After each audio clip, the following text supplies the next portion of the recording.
Aujourd'hui, nous allons voir les 7 étapes de la vente.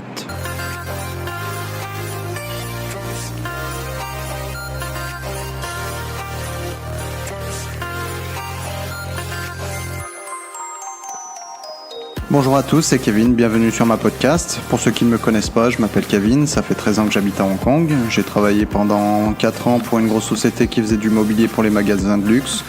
Ensuite, j'ai créé ma propre société d'import de vin et champagne. Et dernièrement, j'ai monté mon académie de football à Kunming, en Chine.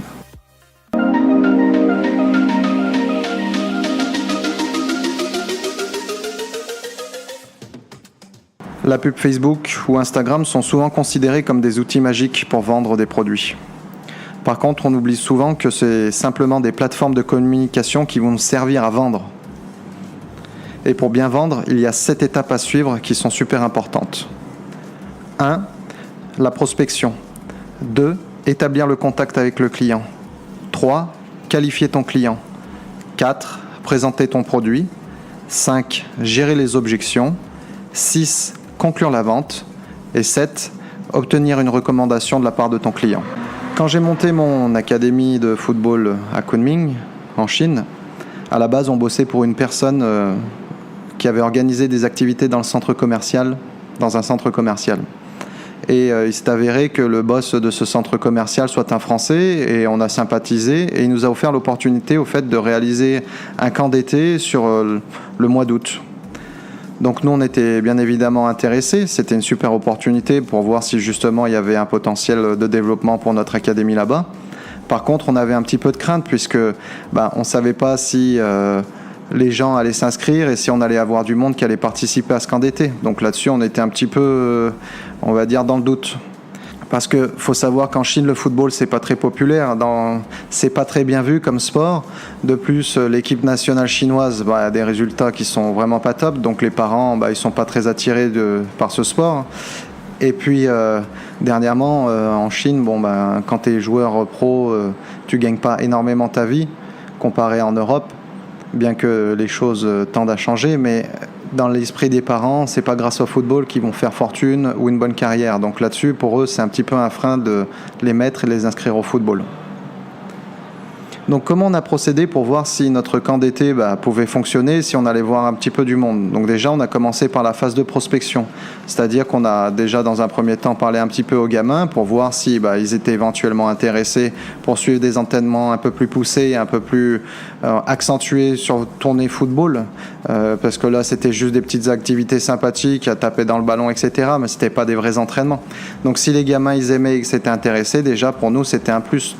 Et puis savoir notamment aussi s'ils avaient le temps, parce qu'il faut savoir qu'en Chine, les gamins sont super occupés, ils font énormément d'activités, c'est un truc de fou. Donc si le gamin nous répondait plutôt positivement, on allait voir les parents pour discuter et voir si eux, éventuellement, ça les intéressait que les enfants participent au camp d'été. Après, pour établir le contact avec le client, on expliquait un petit peu qui on était, notre parcours, pour leur montrer qu'on était professionnels et qu'on avait l'habitude justement d'entraîner des enfants et qu'on venait d'Europe, qu'on avait une certaine connaissance de football. Donc comme ça nous permettait d'établir un contact et de créer un petit lien de confiance avec les parents.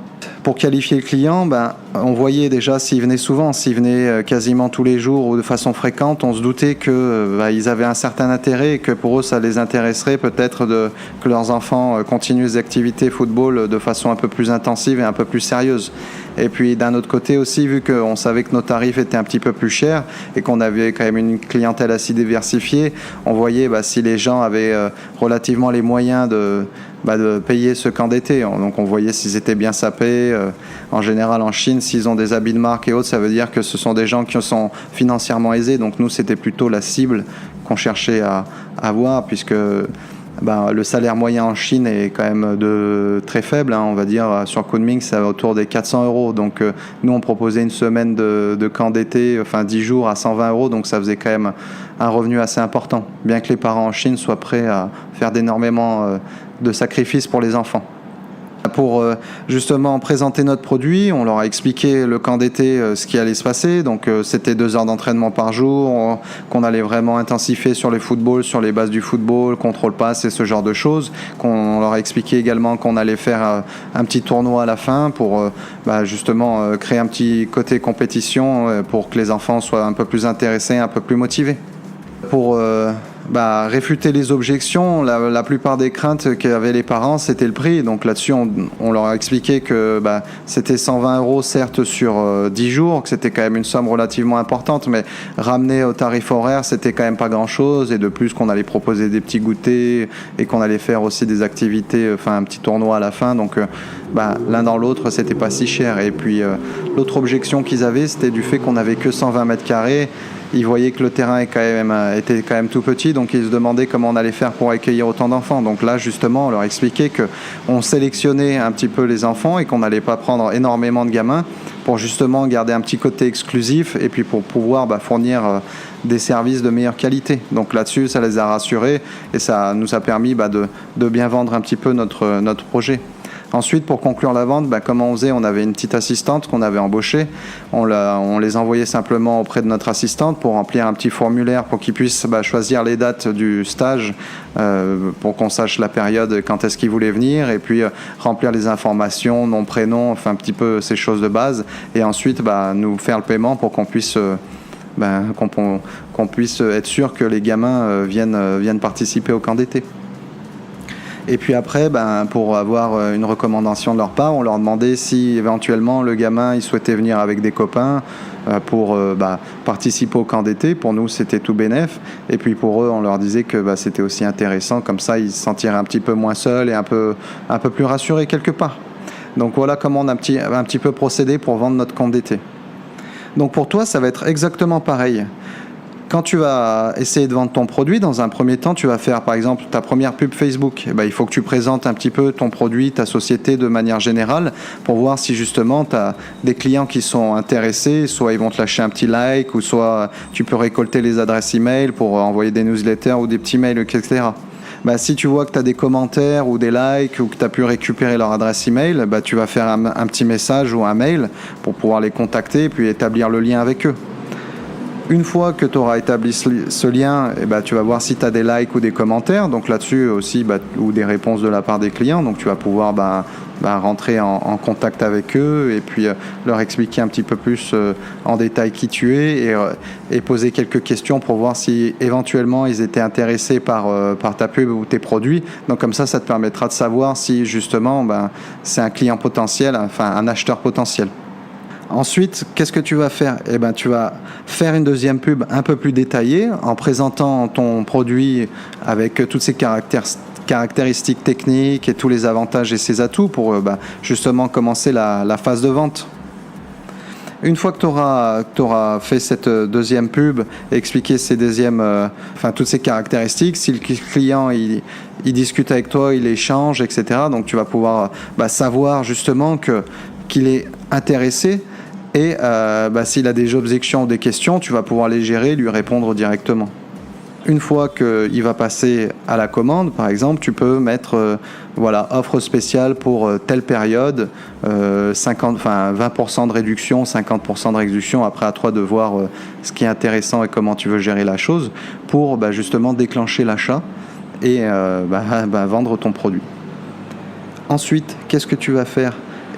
Tu vas faire, par exemple, lorsqu'ils vont passer commande ou acheter le produit, tu peux faire soit un petit mail derrière, puisque tu auras récupéré son adresse mail, en lui disant, si vous nous recommandez une personne qui vient de votre part, il va avoir cette personne 10% de réduction sur son achat, et toi, lors de ta prochaine commande, tu auras, par exemple, 5 ou 15%, après à toi de voir et de mettre les chiffres qui vont convenir à ton produit et à ce que tu veux mettre en place. Donc là-dessus, comme ça, tu auras suivi un petit peu ces 7 étapes de la vente qui sont super importantes. Donc pour conclure, n'oublie pas que Facebook et Instagram sont simplement des plateformes de communication qui vont te servir à vendre. Il n'y a pas de recette miracle, bien évidemment, il y a des stratégies et des choses à suivre pour justement bien vendre tes produits, mais que le plus important, c'est de bien suivre ces 7 étapes de la vente qui sont, pour résumer, 1. La prospection, 2. Établir le contact, 3. Qualifier ton client 4. Présenter ton produit. 5. Gérer les objections. 6. Conclure la vente. Et 7. Obtenir une recommandation de la part de ton client. Et en ayant suivi ces 7 étapes que tu adapteras bien évidemment à ton business, tu vas pouvoir vraiment mettre en place un processus de vente. Je te remercie de m'avoir suivi jusqu'au bout. Si tu as des questions, n'hésite pas à les poser dans les commentaires. N'oublie pas de t'abonner et de lâcher un petit like, c'est gratuit et ça fait toujours plaisir. Sur ce, je te dis à demain, sois fort, ciao ciao.